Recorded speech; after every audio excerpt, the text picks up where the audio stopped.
my gosh. Okay, so a lot of you guys thought that the new teacher quest in Warframe is really bad, and for some good and valid reasons, but most of you guys entirely missed the point. I got the strangest comments. Things like, how to tell you were sponsored, not telling you were sponsored. What? Things like, the teacher quest IMO is really bad. All it did was turn the text portion of orders as all prompts into the quest. Okay, let me explain why I think that you guys entirely missed the point of this whole quest. The teacher quest, that is a quest made specifically for people that just started to play Warframe. And I mean just started. How many people do you know, or maybe you're one of these people, that plays Warframe without using any mods, that just didn't bother at all? Or maybe people that just played the game that don't have any people that teach them how to mod or do anything of the sort. They just play the game because it's a fun game to play, right? Now, those people, that is who this quest is for. It is not supposed to teach you everything about modding. If that was the case, this would have been a quest line on its own.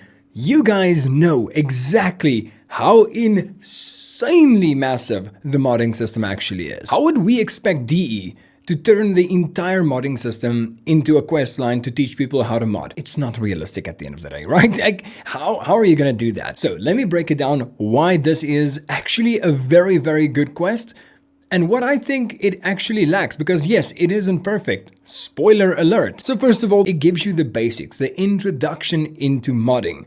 This doesn't teach you how corrosive works when dealing damage to specific enemies or how you can mix everything together using alchemy.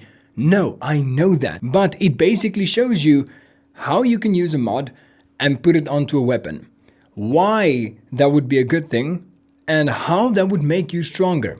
Just the basics. Yes, it only goes into magnetic damage, and yes, it only goes into electricity damage, but that is the point. It just shows you the basics of all three different variations. Putting normal mods into a weapon, maybe having some form of status, and maybe having some form of mixed status. And that's it. That's what it was made to do. Just to kind of give you a glimpse of the actual power that you might achieve by using simple modding. They don't want to take away from all the massive amount of modders that already made videos on how to mod and how to use this overly complicated system. No, it's just the basics. Enough to make you wonder, wait, but what happens if I put more mods into my weapon? What happens if I make the status a little bit more? What happens if I make the critical more but drop down the status?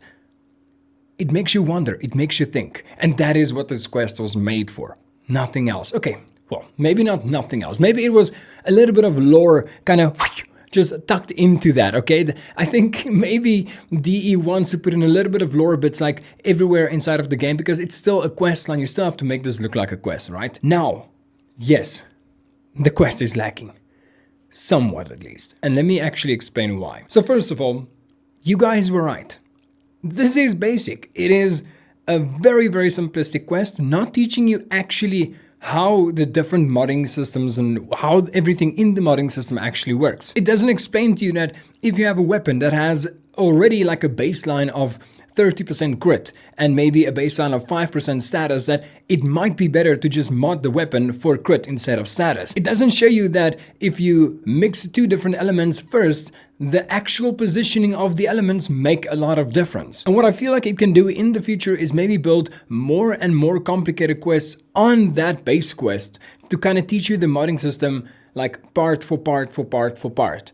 And that way you can learn the entire basics from what it is. You can learn the basics of crit, you can learn the basics of status, you can learn the basics of how the damage multipliers actually work. And that way you can decide how advanced you want to be in this modding system. And the thing is, I think DE is going to do that. I think that was just the introductory quest line into modding, and they're maybe planning on creating more quests based on that one. Maybe something like a codex thing where you can go into the codex and maybe play tutorials, the mastery rank stuff. Something very similar to that. That's one of the big things that I would actually build upon. And on that note, I actually saw something else that people complained quite a lot about, and that was the damage attenuation system. As Pablo actively said, it's not perfect. It's not going to be perfect anytime soon because they're now taking players' feedback into consideration and then making changes as it goes along. So the best way forward would be to actually maybe even email or maybe comment on like actual Warframe videos or maybe even dev streams or dev shorts and stuff like that, what the different changes are that you would like to have made to the damage attenuation system. I have a few suggestions myself. Maybe by some miracle DE sees this video and they can take some of this into consideration. So let me know in the comment section down below what you guys think as well. I understand the system, or maybe even like the basics of it, right? So it's essentially a system where different enemies kind of adapt to the amount of damage you can do. And that is primarily to kind of slow you down in the game. We all know the damage numbers that you can create in Warframe is just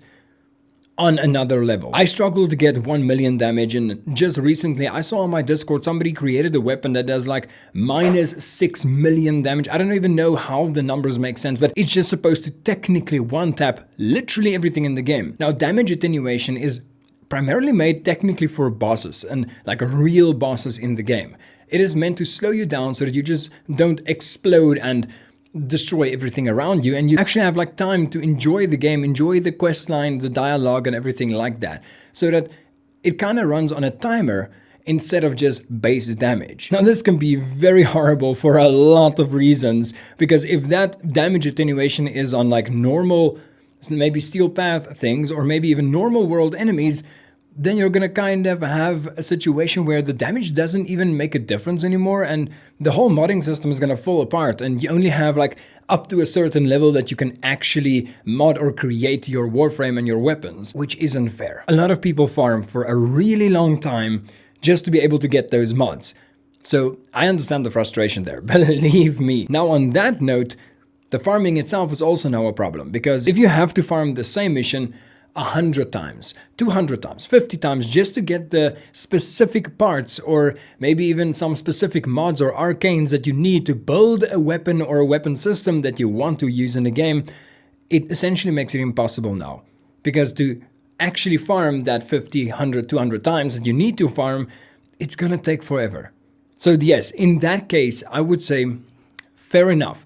The damage attenuation system is just horrendous. Now what would I do? I would leave the damage attenuation system just for bosses in main quest lines. Things like when you have to fight a boss for the very first time. It has to pick up that you are fighting this boss for the first time.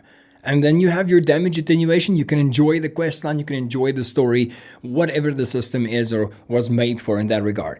But when you have to do it 5, 10, 15, 20, 100 times, cut it out.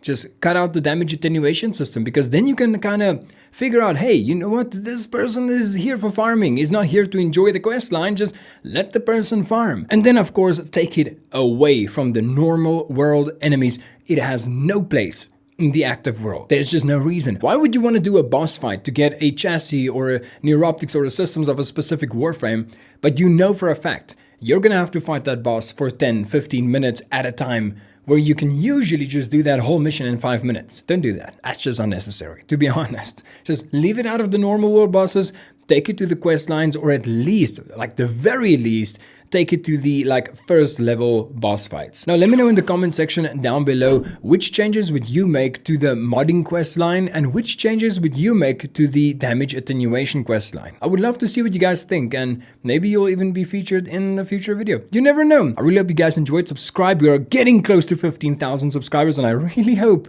that we can get there with your help. So like this video, share this around, and I'll see you in the next one. Peace out, One Army.